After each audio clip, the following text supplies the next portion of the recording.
I'll start by saying a lot of credit to Boston College, their coaches, their players, played a heck of a game.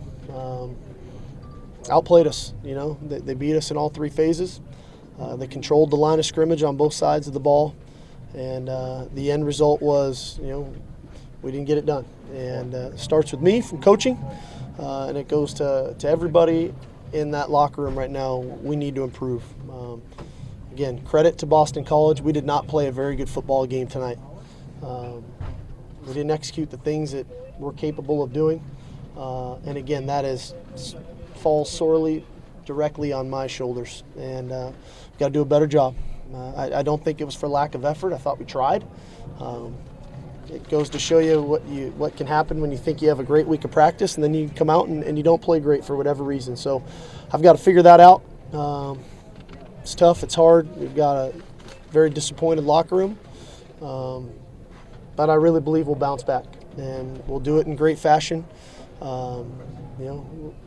We got back to the drawing board for the bye week, which is probably coming at a good time for us.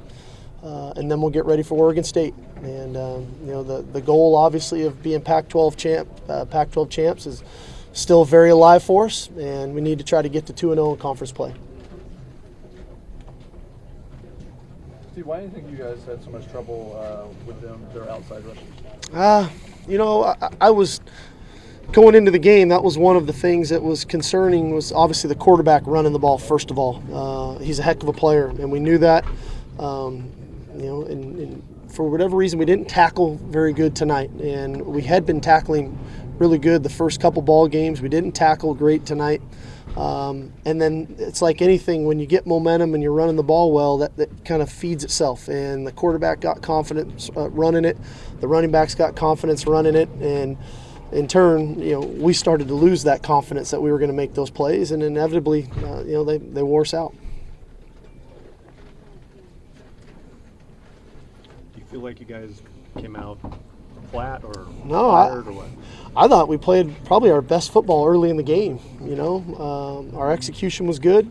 For whatever reason, we lost it, and that's the part I have to figure out. They hit the one long run, and things started to go the other direction on us. So we've got to figure that out, because I really felt like we were playing probably our best early in the game, Gary. So I don't think it was for lack of motivation. Again, I thought we had a really good week of practice. I thought our guys were ready to go, but we just, for whatever reason, our execution was not as good as it is capable of. In simple stuff, simple things that we've been doing since day one. So we need to figure that out. Why do you think you couldn't run the ball? Yeah, well, they did a good job coaching. First of all, I want to give them a lot of credit. They did a good job coaching. I thought they were defeating us in one-on-one scenarios. And then we didn't block some things that I know we're capable of blocking. Some plays that, again, we put in day one, and we didn't get it done. And so we got to figure out from a practice standpoint to making sure that we're doing and giving our guys enough opportunities to rep our plays so that they are confident in the calls and in the schemes to go out and execute them. And then ultimately confident enough to defeat a man one-on-one who's lining up across from you. But we got defeated tonight in the majority of the one-on-one settings. Steve, you talk about their quarterback having a big game. Did they show you a little more misdirection that they did? Yeah, there was a little bit more of that, but we knew that was going to come. They've went through 2 games now where he's rushed for over 200 yards in those first 2 games, and they're starting to figure out what they have. He's new to their system and to their scheme, and they've gradually shifted gears from what they were a year ago into the first couple of games of the season, and then tonight we got really a completely different offense that way, and so but we were anticipating it. They did a good job, and they broke tackles at critical moments. What's the issue with your edge defenders? Yeah, well, we didn't line up right a couple times, and that doesn't help when the ball just bounces and gets to the perimeter.